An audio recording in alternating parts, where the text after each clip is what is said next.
sou a apresentadora de Paula. Eu sou o apresentador Igor e estamos com a nossa diretora, para o seu nome, se quiser ficar por favor. Meu nome é Ludivânia Lacerda, tenho 46 anos. E para começar nossas perguntas hoje, como é que foi a infância da senhora?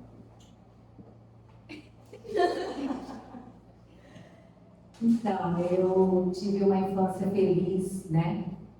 Graças a Deus. Tenho 2 irmãos, na minha casa eram 5 pessoas. A gente não tinha muito poder aquisitivo, mas tinha muito amor, muito respeito, né? Fui criada na rua, então as nossas brincadeiras eram na rua, era pega-pega, barata, né? Pique-esconde, então assim, pular tábua, pular corda, pular elástico, e assim, a gente corria muito, sujava muito. E foi uma infância onde tinha muita ingenuidade, né? Eu apanhava bastante, muita cinta envolvida, muito chinelo, mas assim, comparando com a infância de hoje, os tempos de hoje, eu creio que a gente tinha uma infância livre, né? E eu não vejo isso nas crianças de hoje, que ficam presas em casa, né? Os pais estão trabalhando, a rua hoje é um lugar perigoso, né? Os pais não confiam mais, mas assim, na minha época, eu considero que eu tive uma infância privilegiada. E a senhora é daqui de Canoas ou é de outro estado? Eu sou natural do estado de São Paulo, mas a minha família é toda do estado da Paraíba. Eu cheguei em Cacoal, eu tinha 6 anos. Então, eu me considero rondoniense, né? Assim, de costumes, de tradição e de vivência e de amor, eu tenho o estado de Rondônia como meu estado. A senhora chegou a estudar aqui na Escola Torino? Sim. E foi no ano de 1989, quando a nossa escola foi inaugurada. Eu fazia a 4ª série. E eu morava aqui no bairro, né, BNH, sempre morei por aqui. E aí eu fui uma das turmas pioneiras, a primeira sala ali era a minha sala. E daqui eu fiz até a 8ª série. Na época, o ensino fundamental era de 8 anos, não de 9, né, como agora. E daqui eu saí e fui fazer o magistério na Escola Bernardo Guimarães. Mas eu sempre tive um vínculo muito grande, muito forte nessa escola, né? Uma vez que a parte fundamental da minha vida, em questão de estudo, foi aqui nessa escola. A senhora chegou a ter alguma inspiração aqui na escola com a senhora, que a senhora levou para a vida? Tive professores maravilhosos. Como o estado a cidade de Cacoal é uma cidade nova, nós tínhamos professores de ensino médio, dando aula para o ensino fundamental. Então, eram poucos professores que tinham nível superior. Só que eles tinham uma experiência e uma didática, né, e um conhecimento muito vasto. Mas eu tive a professora Regina, também foi diretora aqui na escola, a professora Elizabeth, que hoje é gestora da escola Cora Coralina, o professor Chagas, que era professor de matemática na época, e hoje ele é policial federal rodoviário. A professora Júlia, que foi minha professora de matemática no 5º ano, e vários outros, né? Eu sempre digo assim, que um bom aluno, ele sempre tem professores que inspiram eles. Eu era uma boa aluna, né, no quesito estudar. Conversava bastante, mas eu dava conta, assim, eu sempre fui muito apaixonada por escola, né? É tanto que quando eu estudava, eu já tinha no meu coração que eu queria trabalhar em escola. Gosto dessa vivência. Mas tive professores maravilhosos e inspiradores, tive vários. Como você falou que você já pensava em trabalhar em escola, você já imaginou que você chegaria a esse patamar, se tornar diretora de uma escola? Não. Isso, na verdade, foi acontecendo, né? Ao longo da carreira da gente, a gente vai constituindo algumas situações e chegou para mim. Quando eu era criança, eu brincava muito de escolinha. Era uma das minhas brincadeiras prediletas. Quando eu estudava, eu ficava vendo as minhas professoras dar aula. E eu ficava com muita vontade de dar aula. Então, eu gostava de apagar o quadro, de escrever no quadro, a professora ajudar na sala, né? E aí, eu pensava, nossa, quando eu tiver grande, eu quero ser professora, né? Para corrigir, para dar aquele certo lá, na nota do caderno. Então, eu era apaixonada. Eu trabalhei 10 anos em sala de aula, com alfabetização. Eu alfabetizava, né? É incrível a alfabetização, porque você pega o aluno ali sem saber ler, escrever, e quando chega no final do ano, ele te entrega uma leitura, uma escrita, e isso é muito gratificante para nós, enquanto professores. Aí, depois desses 10 anos, eu fui convidada para trabalhar na coordenação da escola. E aí eu sempre gostei também de desafios, né? E na coordenação da escola, eu trabalhei 3 anos. E aí eu fui convidada para assumir a gestão da escola. E eu fiquei, na época, eu confesso que com receio, medo, né, de não dar conta. Afinal, dar aula é uma situação, trabalhar na coordenação é outra situação, mas a gestão da escola são todas as situações. Então você tem que saber sobre tudo. Você tem que ter um equilíbrio emocional muito grande, além de saber, né, das legislações e de tudo, né, que compõe uma escola. Mas assim, eu também eu fiquei feliz, fiquei lisonjeada, né? Se alguém me chamou é porque veio em mim uma capacidade. E sempre quando alguém chama a gente para alguma coisa, eu acho que a gente tem que aceitar. Por quê? Porque as pessoas veem na gente um potencial, né? Então, às vezes, nem a gente vê, mas alguém vê. Então, eu resolvi aceitar e apaixonei também, né? Porque foi, assim, incrível. A gestão da escola é algo, assim, é muito bom. E quais foram os principais desafios que você enfrentou durante essa transição, assim, para se tornar uma diretora? Então, são muitos os desafios. O primeiro deles é você se preparar na questão do conhecimento, né? Então, assim, eu tive que aprender muito sobre finanças, sobre convivência, sobre liderança. E estudei muito, né, como ser um gestor escolar, como administrar uma escola, como administrar. Até então, eu administrava a minha casa, né? São muitos funcionários, muitos alunos, um conjunto de pessoas, né, de situações que a gente precisa dar conta. Você tem que dar conta. E na época, que foi em 2011, aqui funcionava manhã, tarde e noite. Era ensino fundamental, ensino médio e seriado semestral do médio. Então, nós tínhamos mais de 1.000 alunos. Então, foi um desafio muito grande. Mas eu creio que o maior desafio, como você me perguntou, foi a questão de estar trabalhando, estar conhecendo ali o que eu, né? Porque da parte pedagógica eu dava conta. Né, a minha experiência como pedagoga, né, pós-graduado e tudo mais, a parte pedagógica eu sempre dava conta. Mas a parte administrativa e financeira que compõe uma escola foi a parte mais difícil, né? Porque realmente eu tive que sentar, aprender, estudar bastante para saber, né?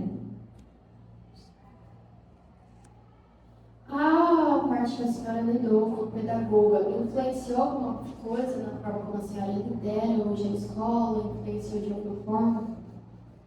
Sim. O curso de pedagogia, eu sempre falo que todas as mães deveriam ter um curso de pedagogia. Porque, mesmo que tenha outros cursos, né, mas o curso de pedagogia traz para nós como que funciona desde o nascimento do indivíduo, né? Como que ele pensa, em que fase que ele está vivendo, como conduzir aquela fase, como conduzir a próxima fase da criança. nos dá mecanismo, né, de estratégias para lidar com as pessoas. Então, acho assim, que para trabalhar na escola, né, no caso de gestor escolar, a gente tem que ser mais ou menos um conjunto. A gente precisa ter várias situações. A gente tem que saber do administrativo, a gente tem que saber do financeiro e do pedagógico. O coração da escola é o pedagógico, né? Uma boa escola não é aquela que tem um prédio mais bonito. É a escola que tem, né, hoje em dia, o quê? A melhor nota.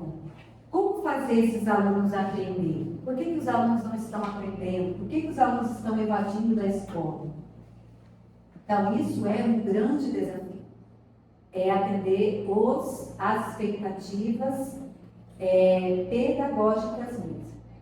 Né? Depois de tudo, da gente ter conseguido, aí a escola se tornou uma escola de tempo integral. E aí os desafios aumentaram. Porque deixamos de ser uma escola regular e passamos a ser uma escola de tempo integral. Então, sempre eu estou tendo um desafio aí, tenho que acompanhar o processo de educação. Hoje a senhora vê como um desafio estar trabalhando em uma escola integral? Sim.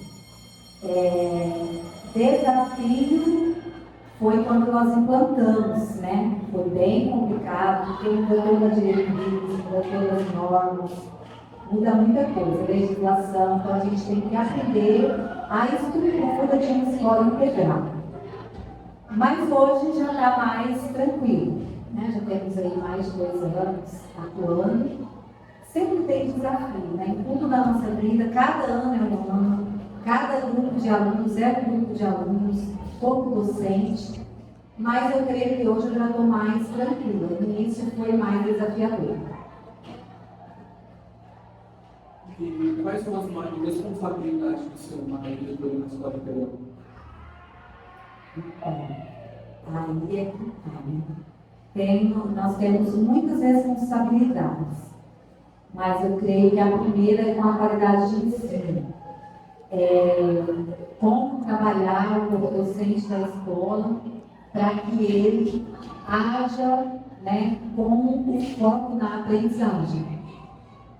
Então, acho que eu, né, do meu ponto de vista, o meu sonho da Escola Norina e dos nossos alunos é que eles sejam sempre os melhores. E como a senhora consegue equilibrar a questão da administração com gerenciar o ambiente escolar? Uma loucura. É uma loucura, mas a gente tem que dar conta, né? Pegou o fardo, pegou o cajado, tem que dar conta. Então, assim, a gente trabalha com agenda, né? Eu tenho uma agenda semanal, uma agenda mensal, uma agenda trimestral e uma anual. Então, na verdade, a gente monta no início do ano, monta essa agenda e aí eu vou subdividindo ela. Então, todos os meus horários então eu tenho horário para tudo. Tenho horário que eu mexo na agenda, tenho horário que eu vou para a sala de aula, tenho horário que eu faço alinhamento com os professores. E fora isso, tem os cursos que a gente faz, né? Atualmente eu estou fazendo 3 cursos de gestão escolar, que cada dia muda, né? O processo a gente tem que estar dentro, porque senão a gente fica para trás, né? Então, assim, mas eu costumo ser agendada. Eu tenho a minha rotina é toda agendada, senão eu não dou conta. Então, eu tenho as semanas que eu faço os pagamentos, né? Eu tenho uma pessoa que ajuda na prestação de contas da escola, que corre atrás. Tem o Alcindo, né, que é o nosso CAF, que cuida também dessa parte administrativa.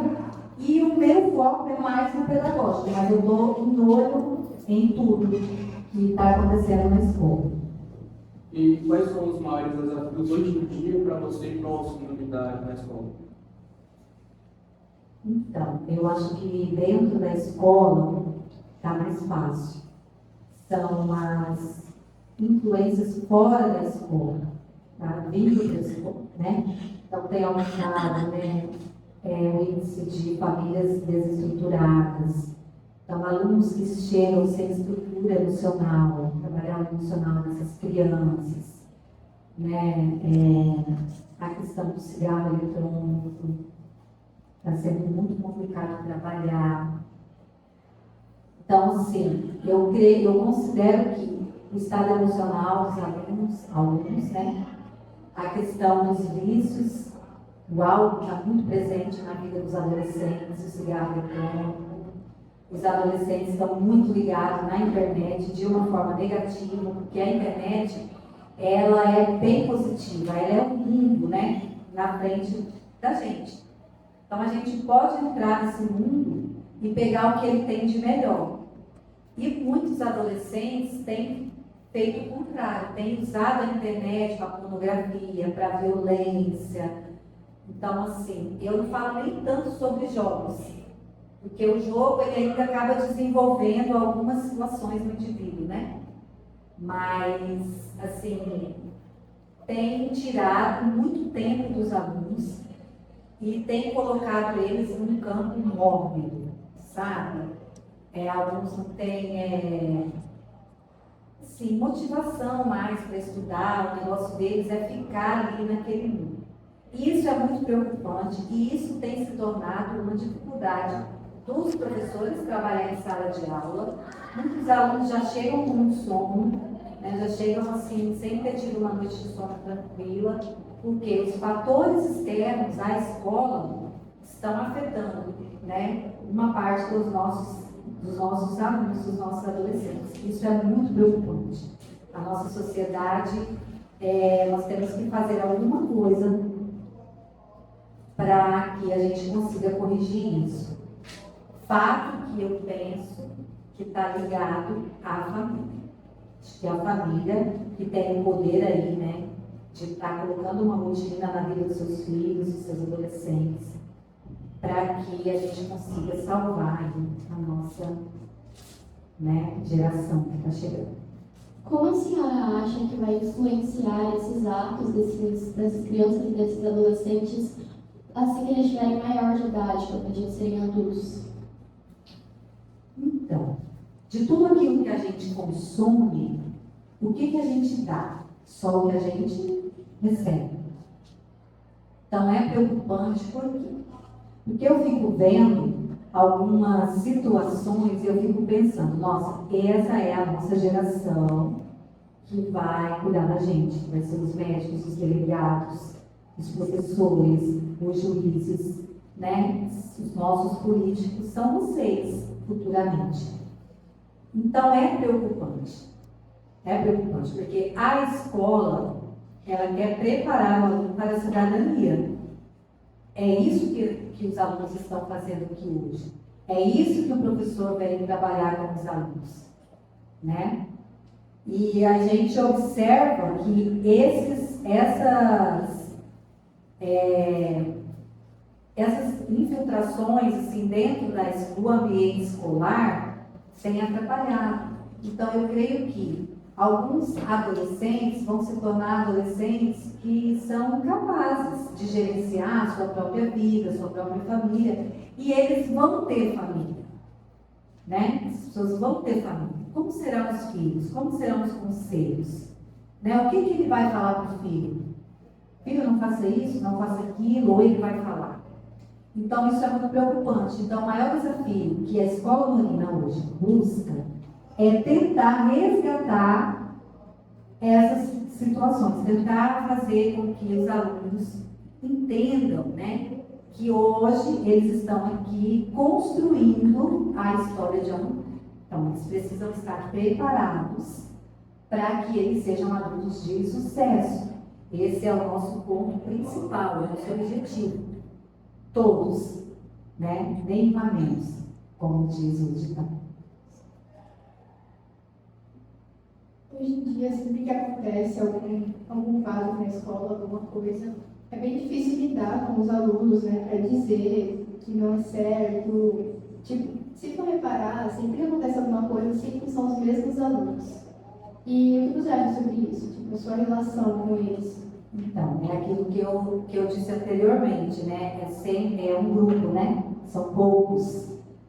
E é muito difícil trabalhar eles porque o foco está na família.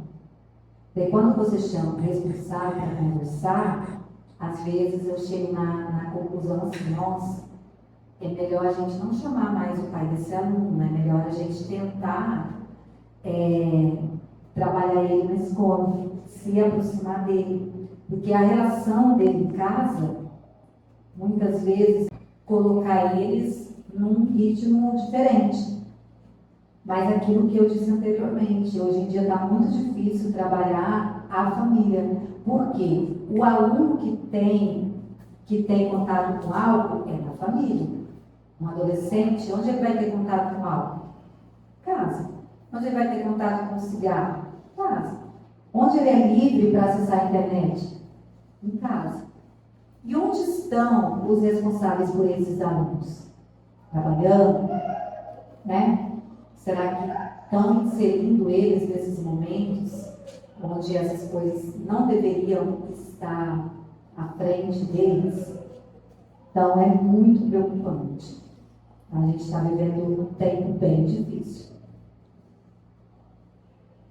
Bem influenciado a questão, tipo assim, o que eles fazem, deixa de fazer, querendo ou não, é bem influenciado pela família, né? Só que agora mudando um pouco de assunto, a gente vai falar um pouco mais sobre a sua vida pessoal, sabe? A senhora é casada, né? Sou casada, tenho 3 filhos. Está casada há quanto tempo já? Vou fazer 10 anos. Na verdade, é o meu segundo casamento, né? Eu tive um primeiro casamento, 15 anos.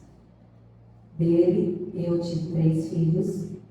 E depois de 3 anos, eu me casei novamente. Então, em janeiro, agora, vou fazer 10 anos de casado.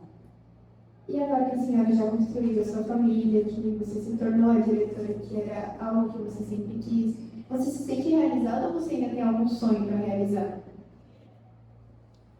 Profissionalmente, sim. Né? Profissionalmente, na verdade, profissionalmente, eu sempre fui realizada. Porque eu sempre estive trabalhando onde eu queria. Trabalhar com o que eu queria. É tanto que eu falo com os meus filhos assim. Eu não sou uma mãe que falo para eles que eu quero que eles ganhem muito dinheiro, que eles fiquem ricos, que eles isso, que eles aquilo, vai para uma profissão que dá dinheiro. Eu sempre falo para os meus filhos assim. Quero que vocês tenham uma profissão que vocês gostem. Porque o salário, ele vem. De qualquer forma, ele vai vir. E você sendo o melhor profissional em qualquer área, você vai ganhar bem. Entendeu? Então, assim, eu sempre fui realizada profissionalmente. Não com o meu salário. Mas com a minha profissão, sim. O maior sonho que eu tenho na minha vida é que os meus filhos se formem, né, se tornem capazes, se tornem, tenham autonomia na vida, né, formem suas famílias, que tenham os seus méritos. Então, assim, eu sei que eles estão no caminho certo, graças a Deus. Eu tenho um filho que está fazendo 2 faculdades, ele tem 24 anos, mora no estado de São Paulo. Ele veio da escola pública também, ele fez livro, né? E ele foi para a Força Aérea, ele fez um concurso no ensino médio. Hoje ele é piloto, ele está terminando a faculdade ainda, mas ele vai ser caçador, né? Ele sempre falava que ele queria ser caçador, então sou muito realizada com ele. Ele é um menino de Deus, é um menino crente, um menino assim, sábio. Teve uma namorada só e disse que vai casar com ela, não teve uma mulher só na vida dele. Então, um exemplo de menino que sempre sofreu bullying na escola por ser diferente, né? Por não estar inserido ali como os demais. Até eu falo com ele parece muito meu filho, quero na conduta dele e tudo mais. Tenho a minha filha, né? Ela faz faculdade, trabalha, rala muito, a Lorena ela rala muito, ela é um orgulho também para mim. E é uma menina também, né, que serve a Deus. Então, assim, e tem o Pedro, que tem 17 anos, está terminando o ensino médio esse ano. E também é um menino que serve a Deus. Meus filhos, assim, eu falo que Deus me presenteou mesmo. Com 3 filhos maravilhosos, você não tem o que reclamar. Né? Então, assim, eu não posso dizer que eu não sou realizada. né, como mãe, sou muito realizada como profissional também. Mas eu tenho um sonho ainda, né, de ver minha geração chegando aí. Eu quero ser vó e eu falo para eles que eu não quero ser vó quando tiver caindo meus dentes. Eu quero conseguir pegar eles no colo ainda.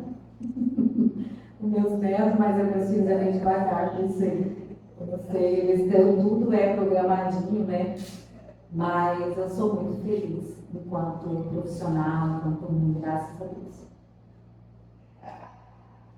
Qual foi a maior dificuldade que a senhora encontrou na transição da senhora para a diretora?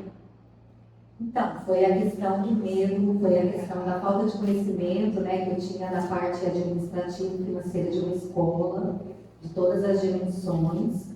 Foi essa, né? Foi saber, falar, meu Deus, eu tenho 40 horas para trabalhar semanalmente e eu só faço uma coisa, que é dar aula.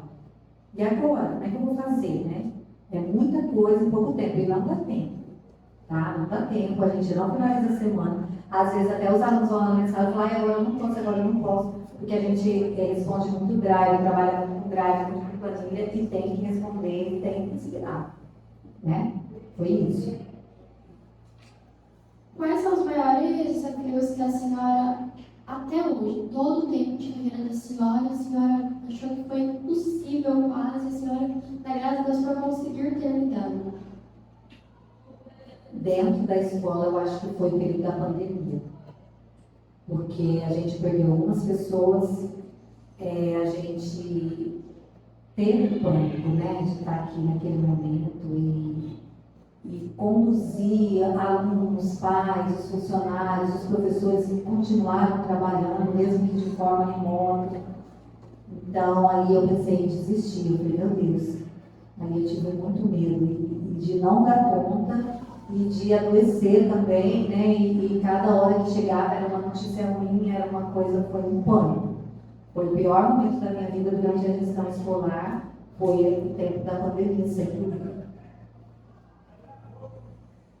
E na perspectiva da senhora, a senhora acha que mudou muita coisa na época que a senhora tinha uma cidade para a época de hoje?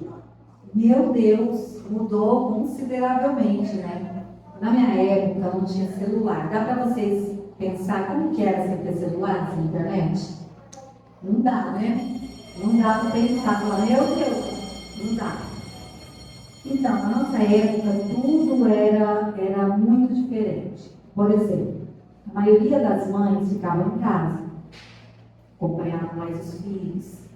Os pais já iam trabalhar. Os alunos eram mais dedicados e obedientes. Então, hoje, a gente tem uma situação assim, que toda vez que a gente chama um aluno que está indisciplinado, que está fazendo o que não deve, o pai, a maioria dos pais pergunta, mas isso é o meu filho? Mas não é só o seu filho, mas o que a gente tem que observar? A conduta da pessoa, entendeu? Então, assim, antes, quando eu estudava, eu tinha até medo de falar para minha mãe que eu tinha feito alguma coisa na escola, porque a minha mãe sempre ia defender a escola, o professor. E dava liberdade para o professor chamar a atenção. Ela falava, professor, o senhor pode chamar a atenção, porque ela tem que obedecer. Então, os pais ensinavam os filhos a respeitar a gente, né? E hoje, a coisa inverteu, né? Tem muitos filhos que não respeitam sequer os pais. Então, nem os próprios pais os dominam. Imagina dentro da escola, né? Então, assim, alguns alunos que chegam sem ter, né, um mínimo de senso de educação, sabe, assim, pessoas mais velhas. Não importa, sai maltratando, né? E na minha época não existia isso. Primeiro, na minha época, a gente não ficava no meio dos pais quando os pais estavam conversando com adultos.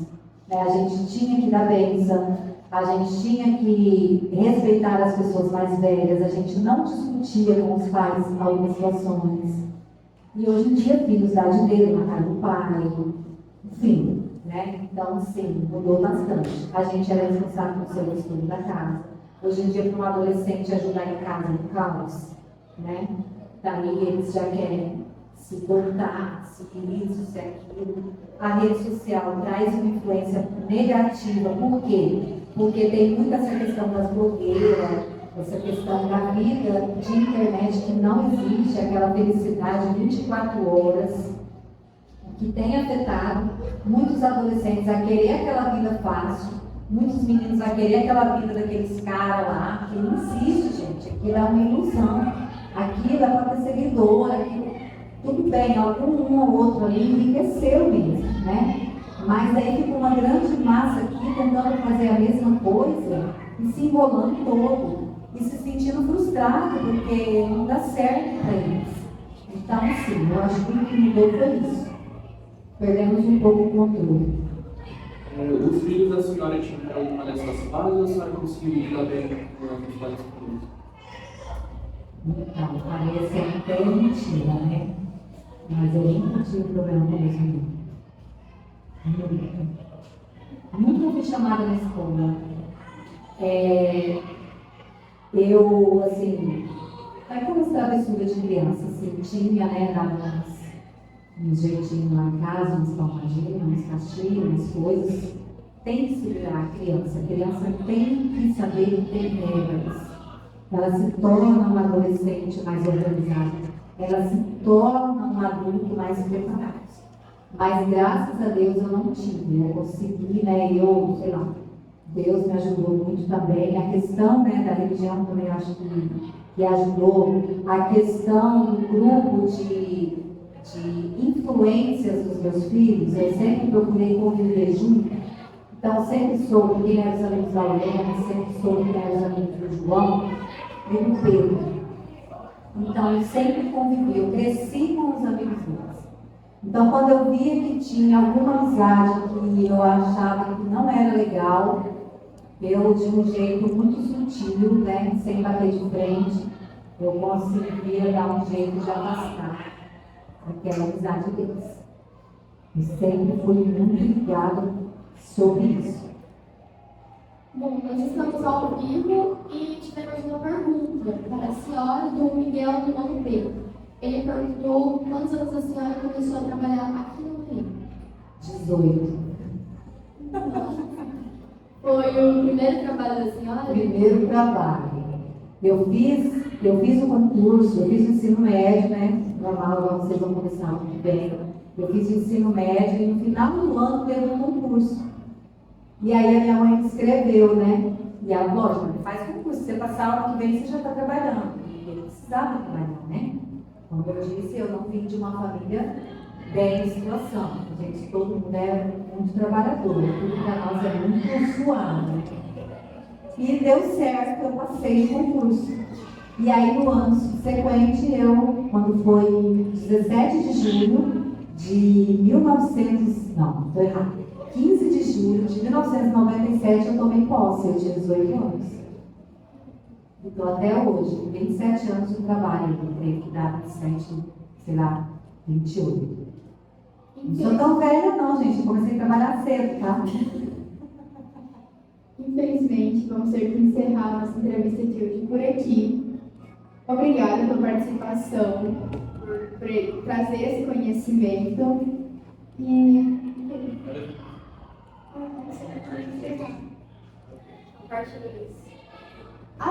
sim, se vocês quiserem, a gente pode trazer uma parte 2 com a Ludivane para continuar falando um pouco mais e nos trazendo mais conhecimento.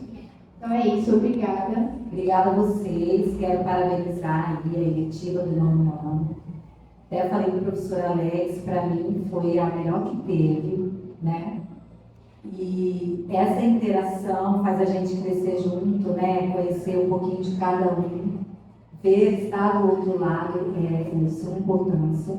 Vocês estão de parabéns. E eu que quero agradecer. Achei que foi leve, foi gostoso. Espero que vocês tenham gostado, espero que vocês tenham curtido aí. Eu curti muito, né? E vocês estão de parabéns. O mérito é de vocês, do professor. E já falei para o professor, ano que vem eu quero que continue a seletiva aí. Achei interessante trabalhar com as mídias, né? Trabalhar com o público fora da escola, né? Trazer o público, porque mesmo as pessoas não assistem muito agora, mas fica gravado. Então, assim, compensa muito, né? Obrigada, tá, gente? Obrigada, Ju.